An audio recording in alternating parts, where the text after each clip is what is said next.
Good morning, Mr. Shaskalsin. Good morning, Ms. Sigels-Ncube. Good morning, Mr. Ramatsekisa. Good morning. Good morning, Mr. Adams. Good morning, Justice. Morning, Chair. Chair, we had hoped to be questioning Mr. Adams today, but unfortunately, we're going to ask for his questioning to stand down until the 19th. The background to our request is that although we have been requesting a statement from Mr. Adams since the 25th of October last year, it finally arrived after 9 o'clock last night. And I think it's important for the public to understand how the Commission operates, because there's this sort of sense that we all sort of just arrive and we can just start questioning and operating instantly because we can integrate all of the information. We know what we want to ask, we know what we don't want to ask, we know how we're going to ask it. It doesn't work that way. You, Chair, and your co-commissioners have to read a statement, have to prepare before a witness is called, so you understand what the witness is going to say, you understand what issues you have. We have to plan our line of questioning in the line of what the witness says. It's simply not possible to do that when the statement arrives essentially 12 hours before the witness starts testifying. And Mr. Adams is an important witness, and we would not be doing justice to this process if we just kicked off and blundered on the basis of a statement that we received last night after 9 o'clock. So we've spoken with Mr. Adams and his legal team. Mr. Adams is available on the 19th. We now have a statement from Mr. Adams. And we would ask that the matter stand down to the 19th of August. Also, Mr. Adams is legally represented, you say? Sorry. Not Mr. Adams' legal representatives. I'm sorry. We've spoken to Mr. Adams himself. All right. And you said the statement was sought from him when? Well, the first Rule 3 went out to him on the 3rd of August. And then there was, 3rd of October last year. And then a response was sought by 25 October last year. There is a long and lengthy correspondence running through from October last year, and then it starts to accelerate through April, May, June, July. Which was about what? Which was about getting the statement and getting a response to the Rule 3. Where that correspondence finally ended was that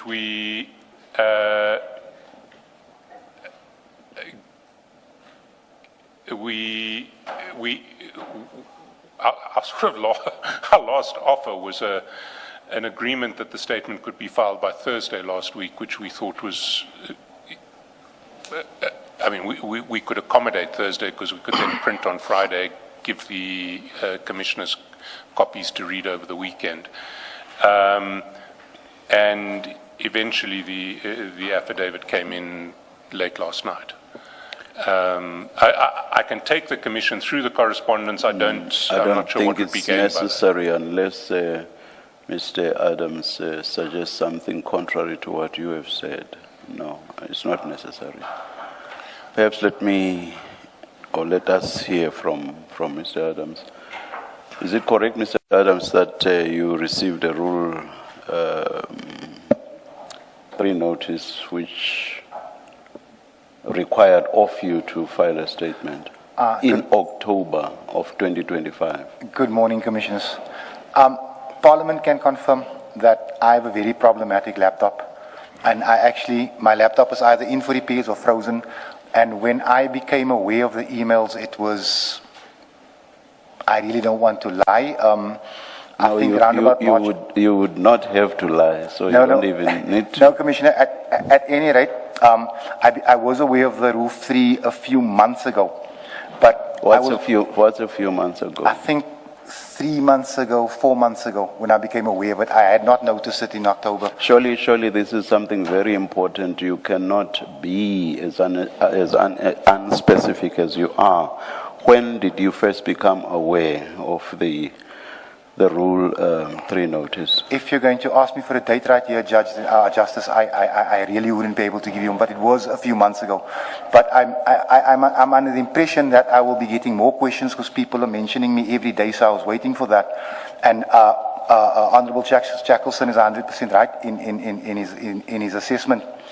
But eventually, I saw that I wasn't going to get a subpoena, and that is why I emailed the Commission. Is the laptop you are talking about the same laptop you are using for your parliamentary business? It is. So are you telling us that you are able to function in Parliament with a laptop that's giving you the problems that you are telling us now? I am struggling with it. And how are you able to function at Parliament? Well, half the times I don't. Half the times I have to walk to people for information or call up for information. Don't you have IT people who can sort out your laptop? They do sort it out for me regularly. It works for a few days and then it just kicks in again. I find that very hard to believe, Mr. Adams. It can be confirmed by Parliament. I find that very hard to believe. I would too. That from October last year, it's only about 3 months back that you became aware that you got a Rule 3 notice from this commission. I find that very hard to believe. Are you telling us the truth? 100%, Justice. Last year until about 3 months ago, you did not receive anything from Parliament. Justice Madlanga, I never said that. I'm saying that the laptop freezes on a daily basis, and therefore if I may, whenever when I take it out my bag, I normally have to go to IT. It will work for a day or two and it will start again. So you say you never said what I just suggested to you now. If you did not get the Commission's Rule 3 notice from October until only about 3 months ago, that should be true of communications from Parliament as well. It's on that basis that I've just said what I said to you now. Yes, Justice, that is what I'm agreeing with you. So from October, I thought you were saying that's not what you said. No, sorry. It's not even from October, Justice. It's been for about 18 months that I'm struggling with this device. Yeah, I'm not concerned about anything else. I'm concerned about October to today. For you to only give to the Commission communication, or rather your statement, which was required from October of last year, for you to only give that statement to the Commission after 9 p.m. last night. And the only excuse you have is that you have difficulties with your laptop. All right, I don't believe that. I find it hard to believe that. Because otherwise you should not be operational at all as a parliamentarian. Okay, let's move on. Now, about 3 months back, you became aware that a statement was required of you. So, according to what you say, which is hard to believe, you have had 3 months and we only get your statement after 9 p.m. last night. What excuse do you have for that? There is no excuse, Justice, because when I emailed the Commission about 2 weeks ago, I asked for a date. I was given the date of the 11th. I emailed back. I said to them that it is voter registration, 6th, 7th, 8th. I essentially have 5 days to complete this thing. Can I have a slightly later date? The Commission... Why would you have asked for a date? You would have seen from the communication which you got 3 months back that the statement was required from October last year already. Why would you have asked for a date? 3 months back, you become aware that, for such a long time, a statement was required from me. You still ask for a date instead of saying, wow, I'm very late already, and quickly putting your statement together. Why only a week or couple of weeks back do you ask for a date only then? The Commission asked me 3 questions, Judge, and I felt that I could offer much more than 3 questions, which is why I asked for a date. When the date was proposed on the 11th, I emailed back. I said, can I have just a little bit more time? And I was told, no, the 11th is the only available date. I moved heaven and earth. I sat up nights to conclude this thing. And I'm not saying that I'm doing that what I did was right. But what I'm saying is I tried my level best to meet the deadline of Thursday. I couldn't. What I will say, and I will stop here, what I will say is it seems to me that you are not taking this commission seriously. And starting from now and going forward, you should not treat this commission the way you have thus far. Because every and anything you've said thus far is just totally unbelievable. I do not believe it. This should mean that you cannot function at Parliament as a parliamentarian. And it also suggests that you are not even taking the people that you are supposed to serve seriously, if for as long as you suggest is the case, you have been using a laptop that you basically cannot use. You are not taking us as a commission seriously, and I would dare say you are not even taking the people that you are supposed to serve seriously. Starting from now going forward, you must take this commission seriously, Mr. Adams. What do we do now, Mr. Shaskalsin? Well, Chair, we have the statement. The next open slot, or the next slot that can be made open, is the 19th of August. And Mr. Adams can come on the 19th of August. I'd ask that we postpone to the 19th of August. Yes. For the record, let me just repeat something that you yourself already said, Mr. Shaskalsin, which is that it is not practical for us to hear Mr. Adams's evidence now.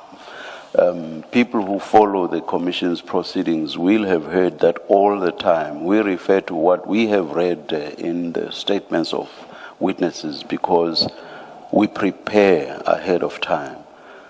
If a statement was given or furnished to the Commission after 9 p.m., there is no way that that statement would then be forwarded to us, commissioners, for us to prepare.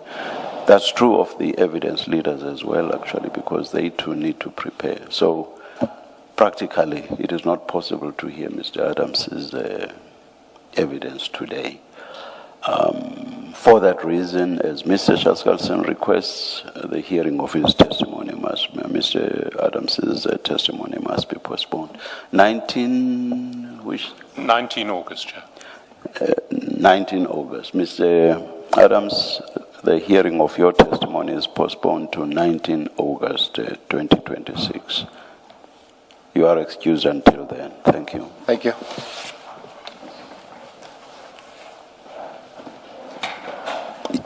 You are excused. Chair, can I be excused? You are excused, Mr. Shaskalsin.